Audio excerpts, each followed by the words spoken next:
ഹാപ്പിനെസ്സും പ്ലഷറും ഒന്നല്ല. എന്നാൽ പലപ്പോഴും നാം അതിനെ ഒന്നായിട്ടാണ് കാണാറുള്ളത്. എന്താണ് അവ തമ്മിലുള്ള വ്യത്യാസം? അവ തമ്മിലുള്ള പ്രധാനപ്പെട്ട വ്യത്യാസം എന്ന് പറയുന്നത്, പ്ലഷർ എന്ന് പറയുന്നത് അതൊരു ഷോർട്ട് ടേം അനുഭവമാണ്. അതുകൊണ്ടാണ് നമുക്ക് കാറോ ബൈക്കോ ഫോണോ വാങ്ങുമ്പോൾ നമുക്ക് വളരെയധികം സന്തോഷം ആ സമയത്ത് ഉണ്ടാവുമെങ്കിലും കുറച്ച് കഴിയുമ്പോൾ നമുക്കത് നഷ്ടപ്പെടുന്നത് പോലെ തോന്നുന്നത്. എന്നാൽ ഹാപ്പിനെസ് എന്ന് പറയുന്നത് അതൊരു ലോങ് ടേം അനുഭവമാണ്. അത് വളരെയധികം സ്ലോ ആണ്, കാം ആണ്. നമുക്കൊരു പ്രത്യേക സബ്സ്റ്റൻസിൽ നിന്നും ഡിറൈവ് ചെയ്ത് ഉണ്ടാക്കിയെടുക്കാൻ പറ്റുന്നതല്ല ഹാപ്പിനെസ് എന്ന് പറയുന്നത്. ഡൊപ്പോമൈൻ എന്ന എക്സൈറ്ററി ഹോർമോൺ ആണ് പ്ലഷർ ഉണ്ടാക്കുന്നത് എന്നതുകൊണ്ട് തന്നെ പഞ്ചസാര, കൊക്കൈൻ പോലുള്ള കാര്യങ്ങൾക്ക് നമ്മൾ വളരെ പെട്ടെന്ന് അഡിക്ഷൻ ആവുകയും അതിനോടൊരു പ്രത്യേക ഡിപ്പെൻഡൻസി ഉണ്ടാക്കുകയും ചെയ്യും. പ്ലഷർ ലഭിക്കാൻ വേണ്ടി അളവ് അമിതമായി ഉപയോഗിക്കേണ്ടി വരും.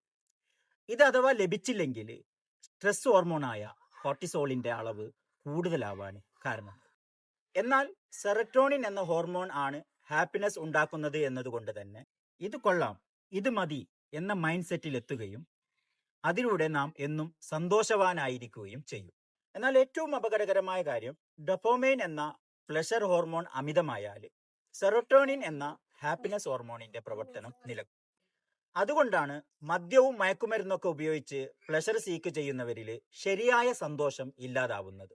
എന്നാൽ സബ്സ്റ്റൻസിൽ നിന്നുണ്ടാകുന്ന പ്ലഷർ തരുന്ന സന്തോഷത്തിൽ നിന്നും വിട്ടുനിൽക്കൂ. യഥാർത്ഥ സന്തോഷം കണ്ടെത്തൂ.